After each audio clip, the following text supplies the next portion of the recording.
Hello, Anna. Hello, Laurence. Thank you so much for joining us and thank you for your time. First of all, congratulations on your publishing on your book. I think this is a very important piece, and it's a very important book that can bring the general overview of the developments in Armenia, democratic developments in Armenia, changes, transitions. I looked at the book, and it's gives kind of comprehensive project, provides both geopolitical aspects, it gives different angles, why it happens, and what will be the next. So what first would like to, my first question will be, Anna, you, what are the main, in your opinion, what is the importance of Velvet Revolution in modern Armenian history, and what inspired you to cover this subject, this topic? So what do you think, what's the place Velvet Revolution will have in the history, and why it's so important, and why you decided to write about it? Sure. I think I really, that's a very important question to ask in terms of situating the Velvet Revolution in Armenia's current, more relatively recent Soviet period, but also in the context of Armenia's history in general. While in the context of the post-Soviet period, as for many post-Soviet states, collapse of the Soviet Union, I think the Velvet Revolution is hugely significant because it strengthens the ability of people to come together. It reflects the people's abilities to come together and their capacities for self-governance. Even the pattern, the specific signature of the transition of the Velvet Revolution itself reflected those characteristics. In terms of its significance for Armenia's statehood, that's critical because strong states are heavily dependent on their ability of their people to participate in process of governance. And so that would be, and the model of democracy still remains unrivaled as also an engine of economic development. Unless you're a country with a large market size or endowed with resources, which can also create problems for the people. But also critical is the fact of viewing Armenian Velvet Revolution in the context of Armenian history in general.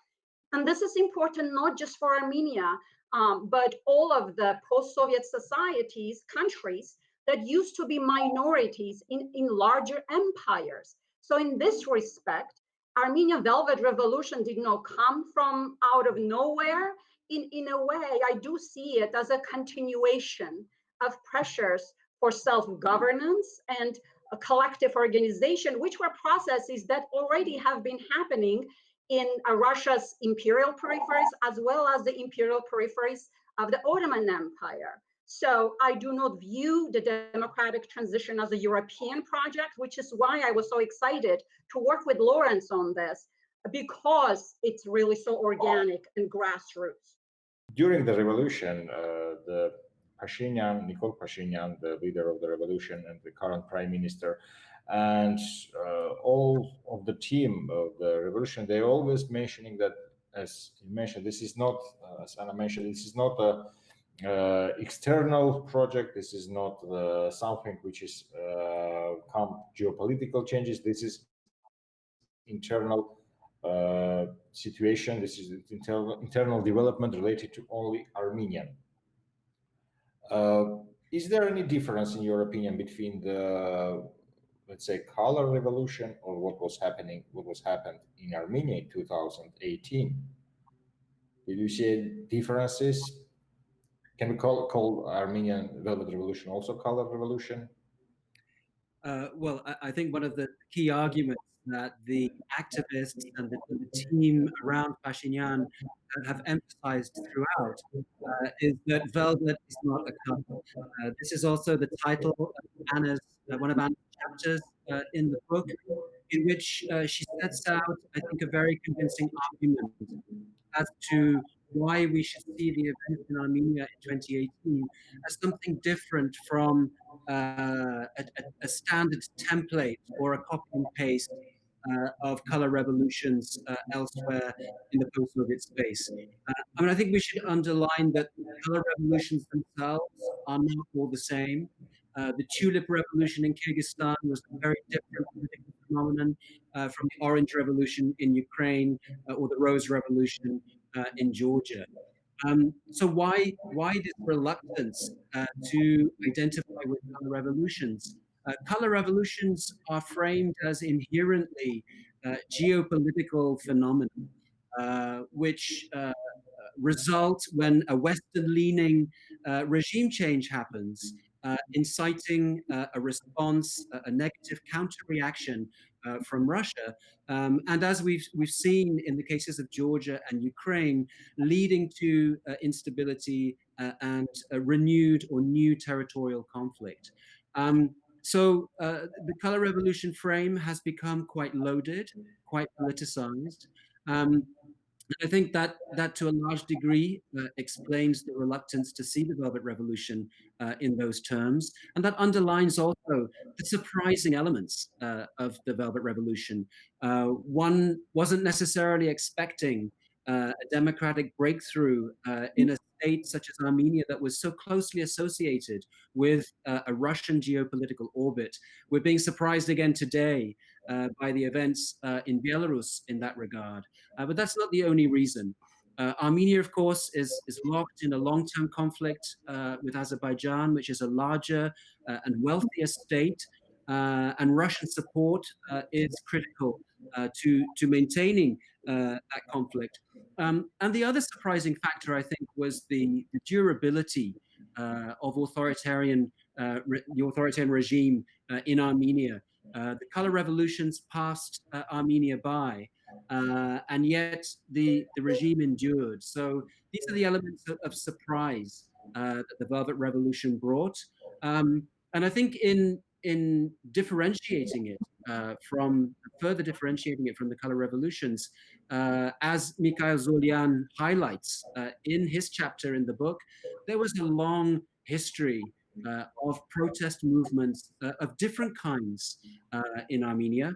I mean, if we look back to the 1965, the half centenary of the Armenian genocide, there was a mass protest in Yerevan. We look again at 1988, the Karabakh movement, 1996, 2004, 2008, key moments where the Armenian street rose up. After 2008, we saw the rise of civic initiatives, the 100-dram movement, Electric Yerevan. And so the Velvet Revolution is not something that came out of nowhere, and certainly not something that came from outside of Armenia.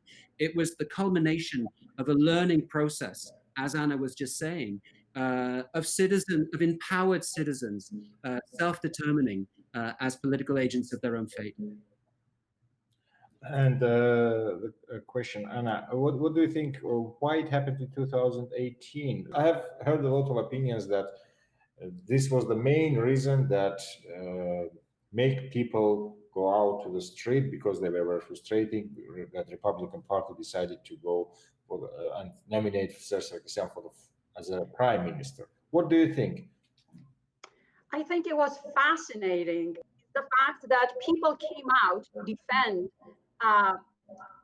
their political system, flawed political system, but they tried to do it on a constitutional ground. So this outpouring did not happen when Sarkisyan government tried to push through a referendum on a constitutional change. But after consistently and declaring that he will not stand for another term, I think people really kept his feet to the fire, pulling him on his attempt to use the constitutional change as an instrument of engineering, especially constitutional engineering, to consolidate authoritarianism in Armenia.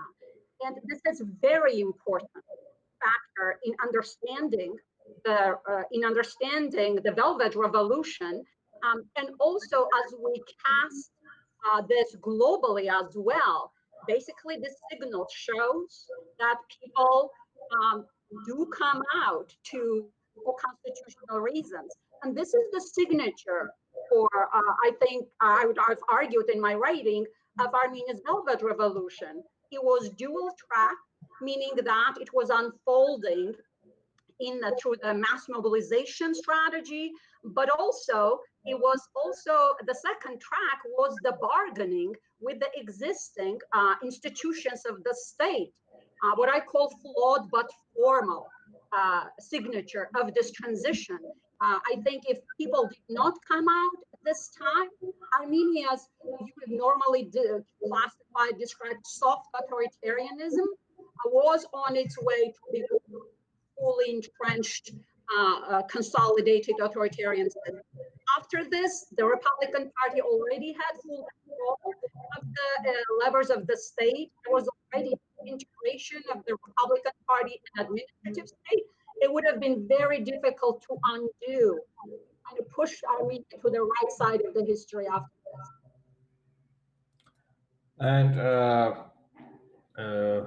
And we talked, Laurence, with you about this before the interview. Would like to mention it again.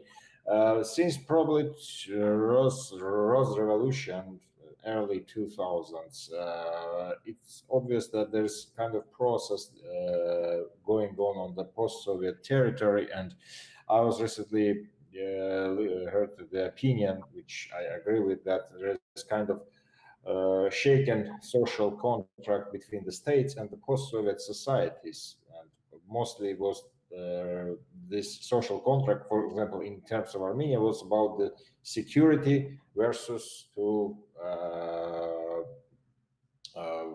government that have not so much democratic, at the same time also it has some kind of corruption background. At the same time, it provides the security. Probably the 2016 April war kind of shaken the basis for those type of social contract between Armenian society and state. What do you think? And today we are seeing that those developments continue. We think the developments in Belarus. There are some differences and similarities when you compare it with Armenia. What's similar and what different in Belarus in comparison with the Velvet Revolution in Armenia? Well, you raised the issue of the social contract, and I think you're correct to allude to the fact that under the rule of Serge Sarkisyan, this idea of the Republican Party elite as the security guarantor, as a regime that provides security in return for perhaps imperfect governance and deficits in other areas of the social contract. And I think the April 2016 four-day war did compromise that sense of legitimacy. And when we compare across different authoritarian regimes, in my contribution to the book, I used this framework from John Gashevsky, looking at the three pillars of stability for authoritarian regimes. So one pillar is legitimacy. Authoritarian regimes do legitimate themselves. In the Armenian case, this was a legitimacy formula focused on security. Then there is coercion, the extent to which an authoritarian regime has a police force and has an army that is willing to shoot and use violence on civilians in the event of protest. And here I think we do see a contrast between Belarus and Armenia in 2018. Again, the 2016 conflict, I think, was an additional constraint. The army felt very much blamed for what happened in April 2016, and I think felt constrained in terms of the willingness to use force in April 2018, 2 years later. And then the third pillar of authoritarian stability is co-optation, the extent to which regimes can co-opt oppositional forces into their coalition. And here, actually, I argue in the book that Serge Sarkisyan was quite successful in many respects. When we look at the results of the April 2017 parliamentary elections, there was the feeling that the traditional opposition had been dispersed. There was no questioning of the results. There weren't protests after the election. And that gave Sarkisyan, I think, a false sense of security coming into the parliamentary transition in 2018. So I'm not an expert on Belarus, and I think perhaps Anna can comment on this more than I can. But the way that I would see the comparison is, how does the regime of Alexander Lukashenko rate on these three pillars of stability? I think this issue of authoritarian decline, which we refer to in the subtitle of the book, is very important in understanding the events in Armenia in April 2018. The regime may have appeared durable and stable, but in fact, we see quite advanced processes of authoritarian decay that also helps to create the opening for the Velvet Revolution. Now, I am not convinced that Lukashenko's regime is experiencing the same kinds of decay in terms of the pillars of its stability. I don't know, Anna, maybe you have other thoughts on that. Yeah, and would like to ask the question on Belarus specifically to Anna about the current developments. What do you think?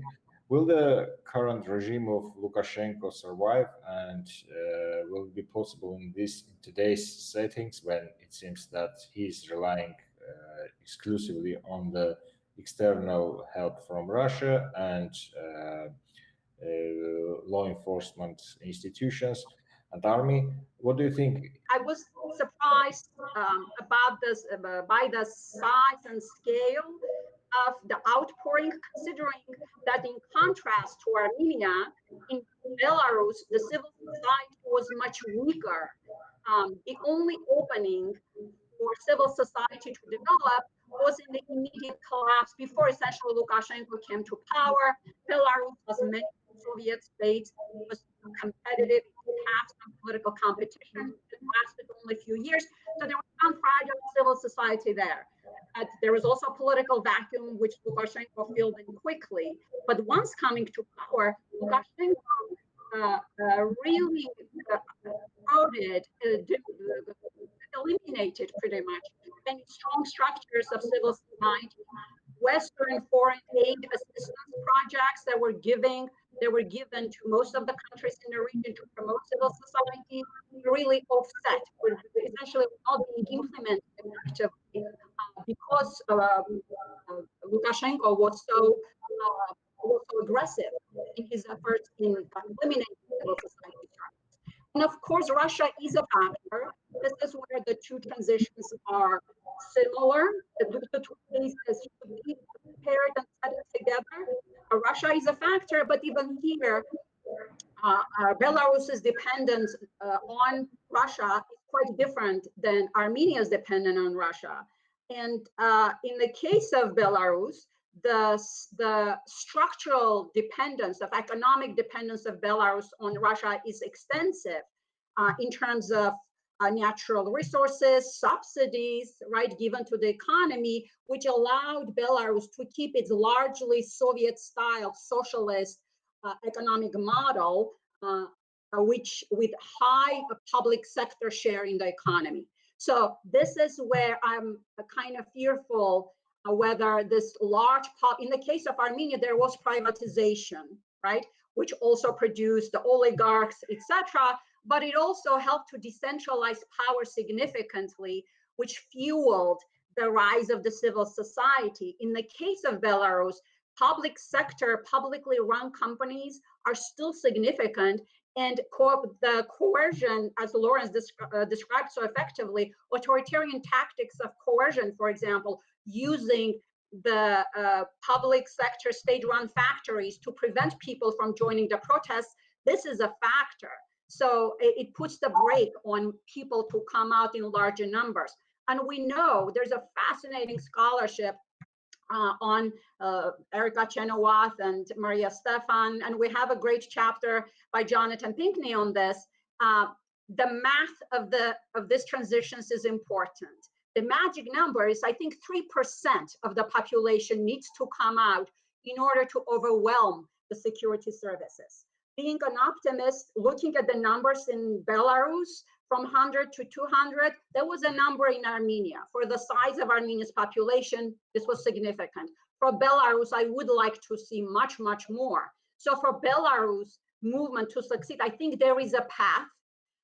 And the path is that if the movement leaders continue this, really understanding that this is not a short-term process, this will require, and if they want to succeed, it is important that this geopolitical greater power influences on East and West are managed. Our Belarusians need to do this on their own without the direct support of the European Union, of European powers. What is fascinating, and Laurence probably will recognize as to why I'm excited about this, the regional fabric is very different in two cases. In Belarus, it is surrounded by the Baltics, by the Poland, it's closer to Europe, but the fact that the Baltic people, not necessarily the governments, are organizing protests in support of Belarus, the people in Belarus, is very important. The Baltic Way protest, mimicking as to what they did when trying to secede from Soviet Union. In the case of Armenia, with an exception of Georgia, Armenia's the democratic transition was happening in an authoritarian neighborhood.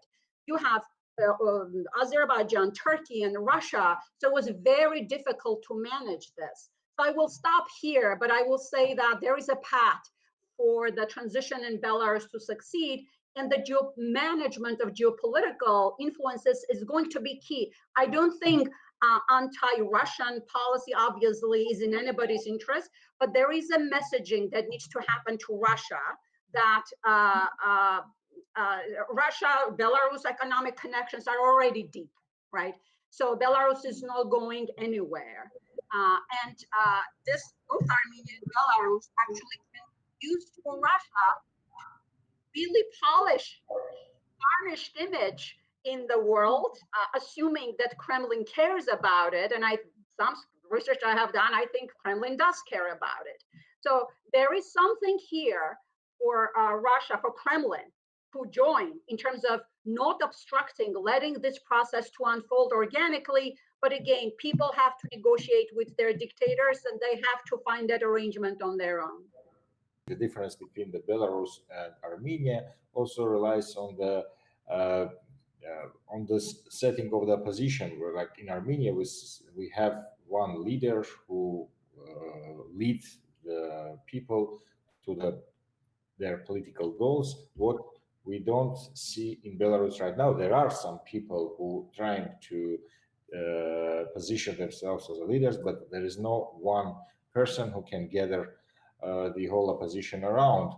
And another opinion which I have heard during the discussions about the Belarus, that there's also the reaction from the regime, reaction from the government. In Armenian case, that was, we can call it relatively soft reaction from the Serge Sarkisyan and his government. What do you think?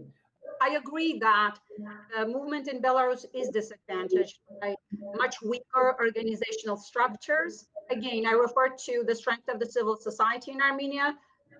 Lukashenko's authoritarian style was a one-person rule, while Armenia's authoritarian system was built around an elite, and Lawrence's chapter details this in the book really well, but there was a single-party dominance, essentially, which made the Armenia's authoritarian system a particular type. In the case of Belarus, that is a disadvantage. Of course, and it's not helping that the leader of Belarus, of the movement in Belarus, is in the country. In the case of Pashinyan, he was in the country, he got arrested, and that contributed to growing the numbers even more. So in terms of the bargaining, the weakness of the institutional weakness of the state is a problem, which goes back to what I said about Armenian, the signature of Armenian Velvet Revolution. Flawed but formal institutions were there, and the movement leaders worked within that framework. If the movement leaders, in my view, if the movement continues to more essentially go on, I think that gives time to the opposition forces to organize, to institutionalize, to form parties that can bargain, maybe giving signaling that Lukashenko will be given golden parachutes. Something like this needs to happen in order to have him exit the scene and doing it safely without attacking the population, which has shown no hesitance to do. So he's shown his ability, his willingness to attack the people. So some negotiation needs to happen. There are templates on this. Again, I've expressed this in my writing. Latin American transition, some countries are very useful in how to force out an authoritarian system. Lawrence, you probably might want to add something on the authoritarian nature of this. Yeah, I mean, I think you make great points about the fractured nature of the Armenian elite, which is something that dates back to the times of Perestroika, when the Communist Party elite fractured. It wasn't kept intact in the way that it was in other Central Asian states and in Belarus. And likewise, society had all of those experiences through the civic initiatives. I remember seeing Nikol Pashinyan on the streets negotiating at the time of Electric Yerevan. So it was really kind of a bedrock of experience there.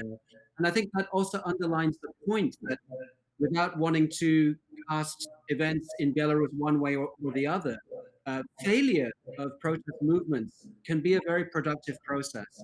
And I think what Belarus has been through in these last 3-4 weeks has already changed the country and has socialized a very wide spectrum of people into a culture of protest and self-determination as citizens. So yeah, I think we need to see how this is going to develop, the extent to which the opposition can institutionalize in Belarus. And there, yeah, it's really not certain because of, as Anna was highlighting, the institutional weakness of one-man rule in Belarus militates against that, and there one can see some risks. But I would just finish by saying that protest, the culture of protest, is a long-term phenomenon. What we saw in April 2018 in Armenia, the culmination, as I was saying, of a long process. And I think perhaps Belarus is beginning its own path that will be different from Armenia's relative to the specific factors in the Belarusian context. And my last question will be about the role of Russia in both cases. How you assess the reaction from Russia? Anna, and then Lawrence, please. As I was looking at the Russia role in the context of Belarus, one component is fascinating. Because Belarus's authoritarianism is so personalistic and so guaranteed and so fully consolidated, Russia did not, in contrast to other cases, it did support parties in Ukraine. It does have a pretty strong pro-Russia followers in the political spectrum in Ukraine, in Moldova, right? And there's nothing, well, we will discuss as to where we should throw the limits. But in the case of Belarus, Kremlin put all of its eggs in one basket.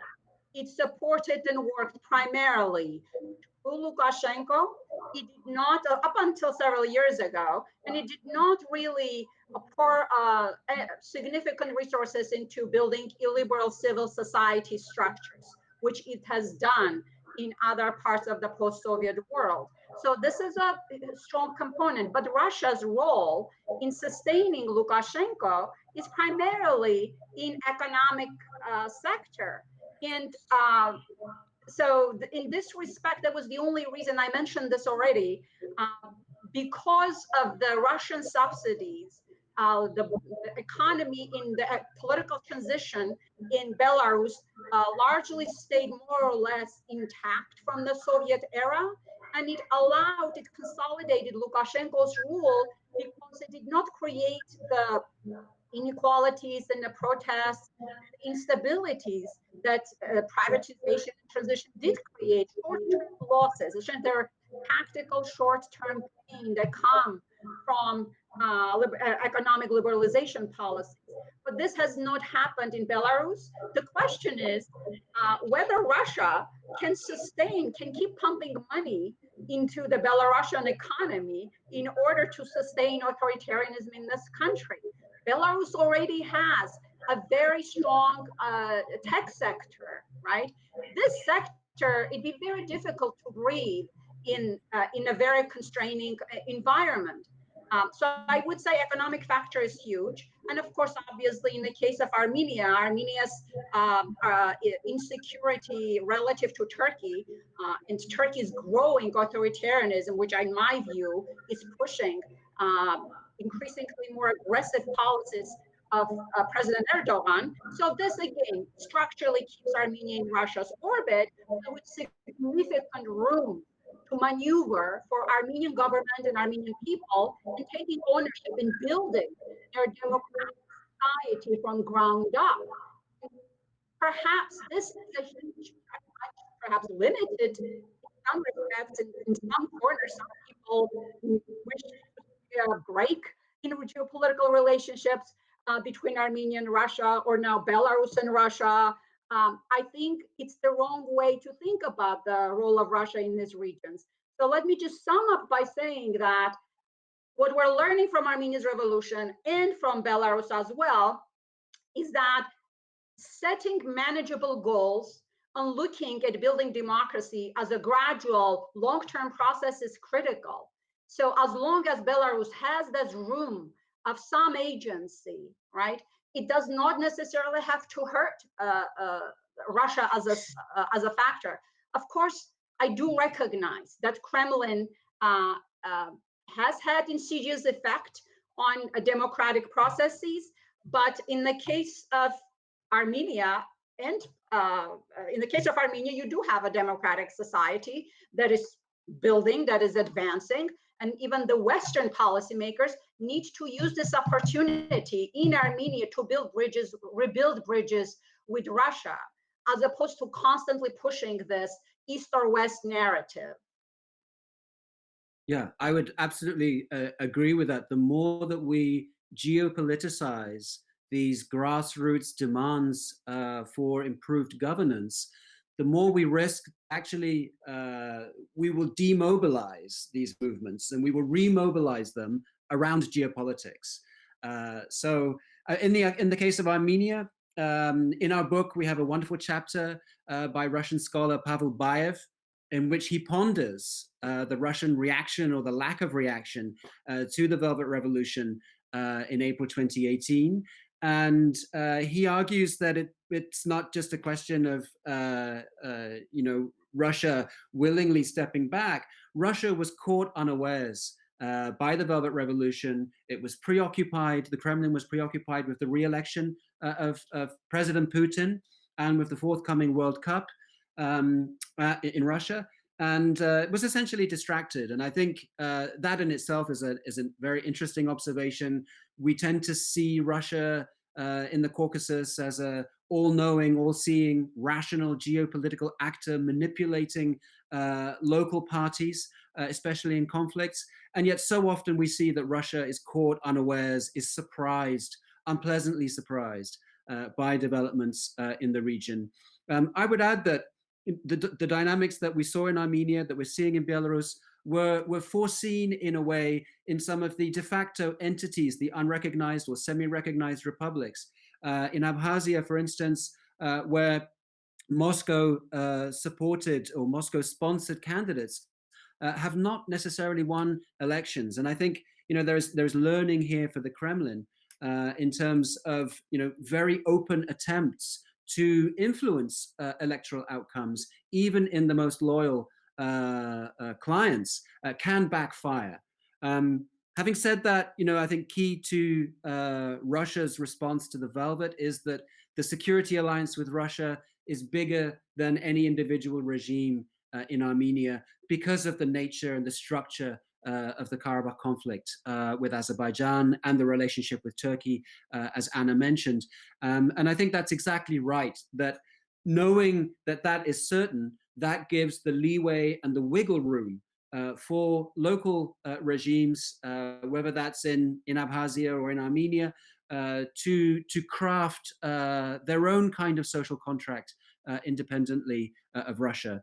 But as Pavel writes in his chapter, Moscow accepted the Velvet Revolution, hoping and expecting that it would revert to a typical post-Soviet personalized regime, a competitive authoritarian regime. And the real test may yet still be to come if Armenia progresses towards a fully fledged democratic transition. And I think that's also a reminder that revolutions never end.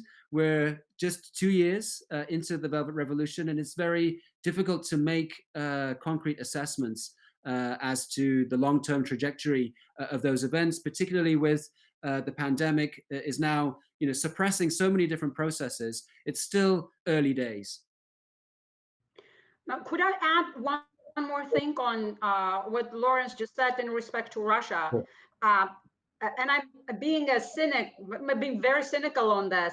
I do think that especially new democracies offer an opportunity for Russia to control the state, to kind of intervene, create it, because democracies inherently are messy, right? They're messy, they're always competition, which is the strength of these political systems. But because of the pluralities that democracies enable, this allows many more openings for Russia to meddle in various forms.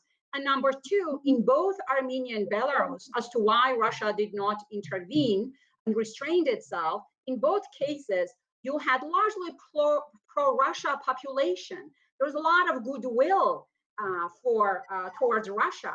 And any direct, overt military intervention, I think, would have been a horrible foreign policy mistake for Russia, and it would really mobilize people, public support against Russia. So it made a lot of sense for Russia to stay out militarily. And I think the fact that Belarus, Russia connections and the soft power that Russia has there is so vast is a constraining factor for Russia.